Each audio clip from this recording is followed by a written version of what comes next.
When this card is destroyed by battle and sent to the graveyard, you can change the monster that destroyed it to face down defensive position, and if you do, it cannot change its battle position. Meaning, if you can't actually flip it back face up, which is pretty cool and really helpful with how this deck works.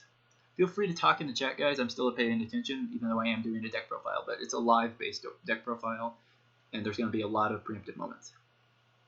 Ghostrick deck is a very cool deck. It's just kind of complicated, and can be a few counters to it, but it also counters a lot of decks as well if you play it right. I think that should be the last of my level 2s, so now we can move into the big boys, or I guess bigger boys, because level 3 is as high as we go in the normal deck. But we will move now into Ghostrick Stein. Ghostrick Stein is probably one of the better monsters. He has 1600 attack. You don't need to type that, just whisper it, honestly. But Ghostrick Stein, how he works is he has 1600, which is pretty high for Ghostrick monsters for the most part. I carry 3 of them in my deck. Really important, so I'll tell you why he's so important. Once per turn, this card can be changed to face up, of course. Yes, Stein, as in Frankenstein.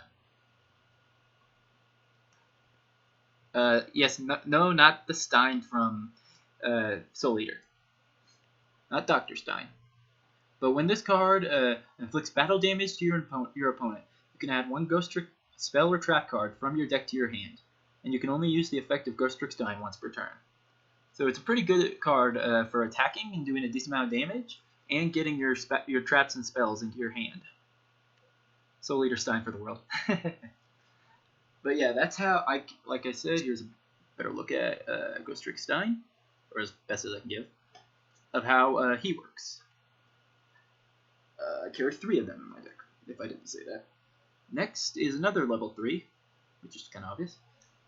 Is Ghostrick, hopefully I'm saying this right, Ghostrick Jingishi, based on the monsters from Chinese, I guess monsters are kind of like zombies from Chinese legend, that people are able to capture the souls and the bodies of those that have passed away, and then using them as their slaves. But anyways, how it works is it's pretty helpful because it has 1800 defense, which is pretty good for Ghostrick for the most part, especially normal monsters. It's a level 3, and I'll get into why having a decent amount of level 3s is important. But it's probably one of the most helpful of all, because when this card is flipped face up, you can add one from your deck to your hand 1 Ghostrick monster whose level is less than or equal to the number of Ghostrick monsters you control. So if you have up to 3 3 or more Ghostrick monsters on the field, you can bring to your hand a level 3 or less a monster. It's pretty handy. You can only use this once per turn, but it's really handy. So I have 3. I hope I'm saying it right. 3 Ghostrick Jingishi or something like that. Sorry if I'm not saying it correct for anybody who's a big Yu-Gi-Oh fan or knows Ghostrick better than I do. Moving on to the next level 3. Where are you? Ah, there you are. Is Ghostrick Cool. I actually like this card a lot. They're pretty shiny, special. I think they're limited editions. Ghostrick Cool doesn't have that much attack or defense, but neither do any of the Ghostricks for the most part. But how his effect works, it's pretty handy.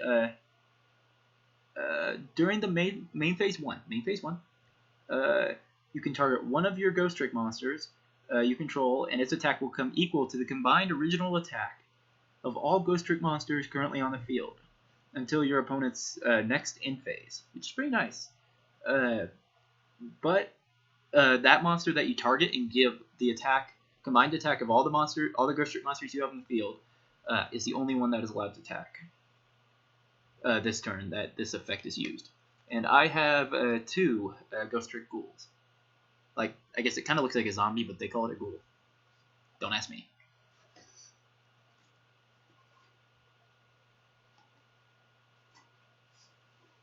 And let's see. Okay, a few more.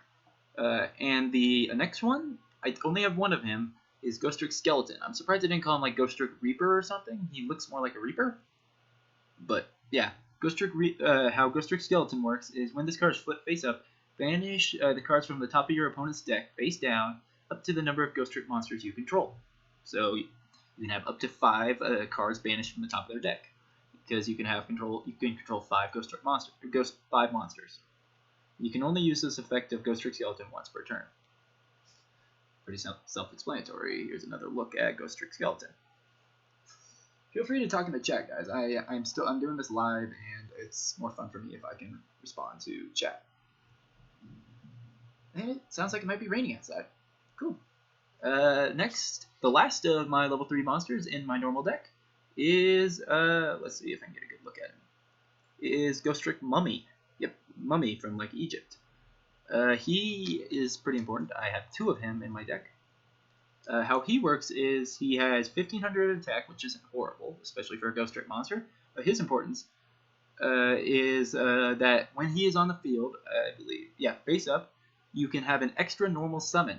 You can have 2 normal summons. Like if you summon him, until you injure yourself, very true.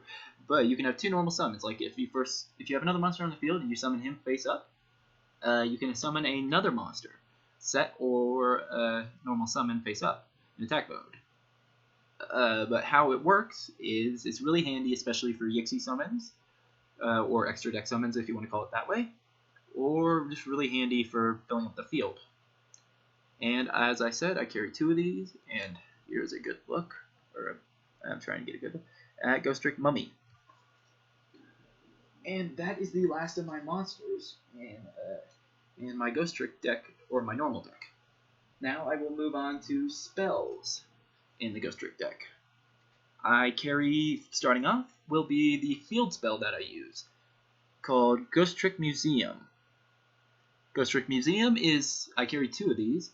Ghostrick Museum works where you will, when you have this card out, decided to rewatch Soul Eater. Good plan. But how this card works is all monsters that are on the field face down. Well, if a player has all face down monsters, his or her opponent can attack right over them, straight to his or her opponent's life points, which can be really handy, especially if I have forced all my opponent's cards to face down and they can't get back up. I'll explain how they can't get back up with some traps I have. But also, at the end of the battle phase, if one of your Ghostrick monsters, or any monster, I guess, has inflicted battle damage to your opponent, they are forced to face down defense position. So it's also a way to force your opponent to put his monsters to face down defensive position if he wants to do damage to you. Pretty handy. As I said, I have 2 of Ghostrick Museum. It's the field card that I choose to use. Alright, next I have 1 Soul Charge. You're only allowed to have, it's limited to 1 in everybody's deck anyway, so I have 1. The really importance of Soul Charge, it's really shiny, is that once a turn, your opponent has fallen and can't get back up. But how Soul Charge works is once per turn, only once a turn, you can go into your graveyard, and then you can take out as many monsters as you want. Well, I guess up to 5 technically if you have no monsters currently on the field. And you pay per monster you special summon that turn. You pay 1,000, so you can pay up to 5,000, which can be good and bad depending on if your opponent is prepared. Like if he has a torrential tribute or something. Never fun. Especially when you use Soul Charge. But the great way that I use Soul Charge is how I can do Yixi summons really quickly if I have a bunch of monsters or have monsters at the same level in my graveyard, or if I have 1 monster already on the field and I need another to Yixi summon or extra deck summon. I will explain what Yixi and extra deck summoning is when I get to that. But yeah, that is how Soul Charge works, and I only have 1 because you're only allowed to have 1 in your deck. Pretty handy card. Really pretty too. Yu-Gi-Oh! Heads Up 7-Up. Funny way is, it is kind of weird how Ghostrick works. You can kind of think of it as Yu-Gi-Oh! Ghostrick is Yu-Gi-Oh's version of Heads Up 7-Up. My other spells that I carry are 3. I'll just show 1 at first. Mystical Space Typhoon. Here's me showing all 3. It's a pretty standard card that everybody usually has in their decks for the most part. It's a quick play card spell that you can, if you have it on the field, your opponent immediately lays down a face-down card, trap or spell, you can get rid of it by bringing this up. It's also just a really great quick play spell for destroying cards. The effect will not be negated of the trap or spell, but it will be destroyed. So if your opponent plays a field spell, you can immediately get rid of it by using Mystical Space Typhoon, or MST as it's usually called. And I have 3 of them in my deck. Pretty standard. I love Mystic Space Typhoon. Mystical. Alright, next is a card that was actually forbidden for a long time. I was happy that it was forbidden, but now it got brought back, so I have to use it too. It's called Reiki. Really, really cool looking card. Really, really overpowered. It clears the entire field of monsters of your opponent, face down or face up. Jeez, sorry. Really annoying card. Really, really powerful. It is, making sure I'm saying that right. Reiki. Love the card to death, but hate it at the same time because my opponents love to use it when I have like a full field of some of my best monsters. Luckily, I can use it when my opponents have some of their best monsters out and save my own ass. But yes, I have 1 because you're only allowed to have 1 Reiki. No, not Reiki. Reiki with an A. If I can show that correctly. Reiki. And my last spell that I use in this deck is a card called Swords of Concealing Light. Kind of a lot like, except the opposite of Swords of a Revealing Light. Here we are. Now, Swords of Concealing Light works is it forces all current face-up cards of my opponent on the field to face-down defensive position. And it holds that for 2 of my standby phases. Standby phase is the phase between the draw phase and then between the main phase, you have your standby phase. So 2 of my standby phases. It's really helpful for how Ghostrick works and when I get into traps and a lot of the effects of how Ghostrick works. But yes, I have 1 of Swords of Concealing Light. Alright, moving on to the ever so important traps. My room got dark. I mean, I guess you can still see the cards pretty well, which is a good thing.